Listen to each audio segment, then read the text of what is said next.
अस्सलाम वालेकुम students, how are you. अब हम ग्रामर का स्टार्ट करते हैं। पेज नंबर आप टेक्स्ट बुक की है कि पेज नंबर 117 आप ओपन करें। ठीक है, चैप्टर के एंड में कुछ ग्रामर का पार्ट है, अब हम पे पढ़ते हैं। हमारा सबसे पहला टॉपिक है तशबीह। तशबीह किसे कहते हैं? किसी चीज़ को किसी खास वस्फ की वजह से किसी दूसरी चीज़ की मानद या उस जैसा करार देना तशबीह कहलाता है। ठीक है, कि कोई भी एक चीज़ है उसको दूसरी चीज़ जैसा उसकी उस सिफ्त खूबी मुश्तरका सिफ्त की वजह से उस दूसरी जैसा करार देना तशबीह कहलाता है। जैसे खूबसूरत चेहरे को फूल की मानद करार देना। अरकान तशबीह 5 हैं, या आप अंडरलाइन करें। पहली चीज़ को मुशब्बा, दूसरी चीज़ को मुशब्बा बे, और दोनों के दरमियान मुश्तरक खूबी या सिफ्त को वजह शोबा कहते हैं। ठीक है, हरफ तशबीह और गर्ज़ तशबीह भी तशबीह के अरकान हैं, यानी इसके 5 अरकान हैं। आपके शॉर्ट क्वेश्चन आंसर में भी आ सकता है। तशबीह का मकसद आम चीज़ों की खूबी को वाज़ह करना और उसकी वजाहत करना है। तशबीह से बात में खूबसूरती पैदा होती है और बयान दिलचस्प हो जाता है। यहाँ पे कुछ मिसालें दी हैं कि उसके दांत मोतियों की तरह सफ़ेद है। जो मोती होते हैं वो बिल्कुल वाइट होते हैं, तो इसी तरह उसके जो दांत हैं वो मोतियों की तरह सफ़ेद हैं।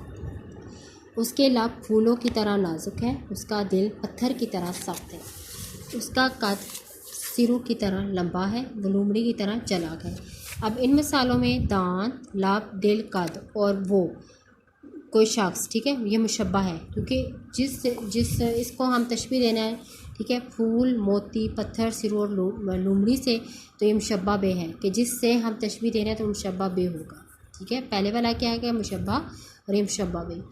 इन मिसालों में बिलतरतीब सफ़ेदी, नाजुकी, सख्ती, लंबाई और चलाकी, ये जो थी ये इनकी सिफ़ात थी। ठीक है, दोनों की मुश्तरक सिफ़त थी, तो ये जो है वजूहात हैं या वजह शुबा की मिसालें हैं।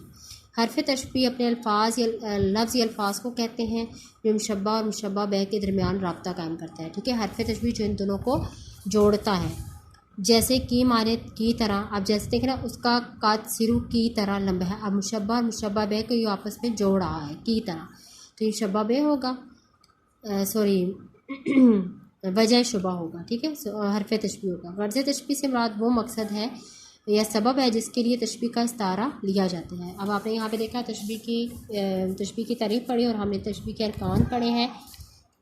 5 अरकान है कि मुशब्बा बे, मुशब्बा बे, फिर इसके बाद हरफ तशबीह है, फिर गर्ज़ तशबीह है, ठीक है, और वजह शुबा है। ये आपको समझ आ गई है। आइए अब हम नेक्स्ट पढ़ते हैं। इस्तारा में आपकी टेक्स्ट बुक में 133 पेज है। अब इसी में पढ़ा रही हूँ कि इस्तारा के लुग़वी मायने हैं उधार लेना के हैं। ठीक है, इल्मी बयान की इस्तारा में किसी चीज़ के मायने आरतन या मुस्तार लेकर दूसरी चीज़ के लिए इस्तेमाल करना इस्तारा कहलाता है। ठीक है, यानी किसी चीज़ को थोड़ी देर के लिए हम दूसरी चीज़ की मानद उधार ले लेते हैं तो उसको हम कहते हैं इस्तारा। ये दोनों में तशबीह का ताल्लुक़ ज़रूरी है। इस्तारे में पहली चीज़ को मुस्तारे ले जिसके लिए कोई मानी उधार लिया जाता है, और दूसरी चीज़ को मुस्तारे मुँह जिससे उधार लिया जाता है। ठीक है, एक जिसके लिए हम उधार लेते हैं उसको हम मुस्तारे ले कहते हैं, और जिस चीज़ से हम उधार ले रहे हैं उसको हम मुस्तारे मुँह कहते हैं। दोनों के दरमियान मुश्तरक सिफ्त को वजह जामिया कहा जाता है, यानी दोनों की क्या वजह मुश्तरक सिफ्त है। ठीक है, इस्तारे में मुस्तारे ले का जिक्र नहीं किया जाता, इसकी जगह पर मुस्तारे मुँह आता है। मुस्तारे मुँह अपने हकीकी मायने नहीं देता बल्कि मुस्तारे ले के मायने देता है। मिसाल के तौर पर माने कहा कि मेरा चाँद सो रहा है।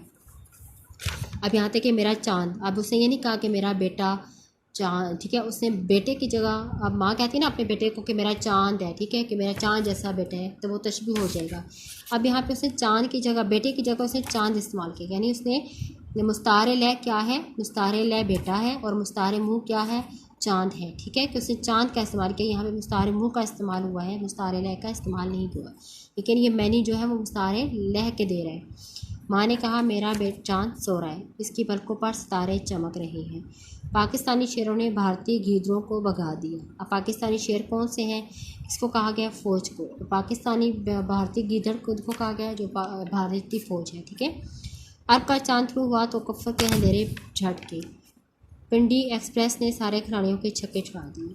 अब यहाँ पहले मुस्तार में देखें, मुस्तारे मुँह है जो बेटे के मायने में इस्तेमाल हुआ है। दूसरी मिसाल में सितारे का लफ्ज़ जो है वो आंसू के लिए आया है। अब वहाँ पे उनका सितारे चमक रहे हैं। अब सितारे आंखों में सितारे तो नहीं होते, आंखों में तो आंसू होते हैं। तीसरी मिसाल में पाकिस्तानी शेर से पाकिस्तानी फ़ौज और भारतीय गिदड़ से भारत के फ़ौजी मुराद है। चौथी मिसाल में अर्ब का चाँद मुस्तारे मतलब हज़रत सल्लम के बारे में लिया गया है। आखिरी मिसाल में पिंडी एक्सप्रेस पाकिस्तान के तेज़ रफ्तार बॉलर शोएब अख्तर के लिए लिया गया। ठीक है, इस्तारे के इस्तेमाल से बयान में खूबसूरती और दिलकशी आती है। तो ये आपको समझ आ गया। अगर इसको अपनी ज़बानी याद करना है कि इस्तारा किससे कहते हैं और इस्तारा के लुग़वी मायने क्या हैं। अगर ये पेपर में आ गया तो आपने पहले इसके इस्तारे के लुग़वी मायने बताने हैं, फिर इस्लाम में इसकी डेफिनेशन बतानी है और इसके अरकान बताने हैं। ठीक है, अरकान कौन कौन से हैं? मुस्तारे लय, मुस्तारे मुँह, ठीक है, और इसके बाद वजह जामे। ठीक है, इसके अरकान हैं। आइए हम नेक्स्ट पढ़ते हैं कनाया। तो पेज नंबर 138 उर्दू की टेक्स्ट बुक में इसे ही आपने लेना है। कनाया, कनाया किसे कहते हैं? कनाया के लुग़वी मायने होते हैं छुपी हुई बात करने के हैं।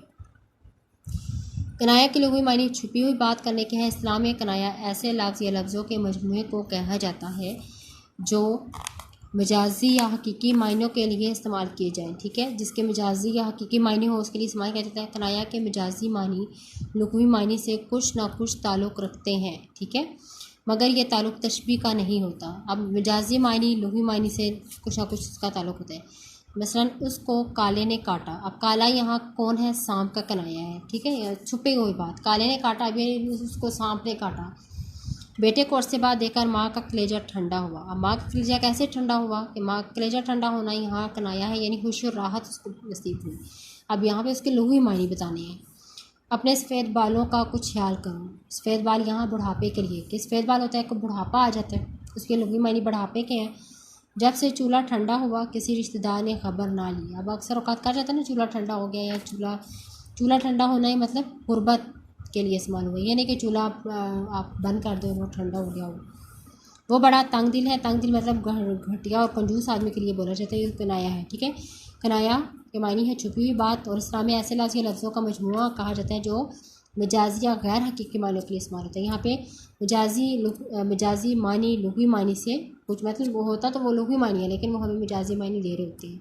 तो ये आपका ग्रामर का पार्ट है। हमने अब पढ़ा तशबीह के अरकान, इस्तारा के मायने और इस्तारा के अरकान हैं। आगे कनाया और कनाया की लुग़वी मायने हमने पढ़े हैं। तो ये आप इसको ज़ुबानी याद करें और इसको अपनी नोटबुक पे लिखें। शुक्रिया।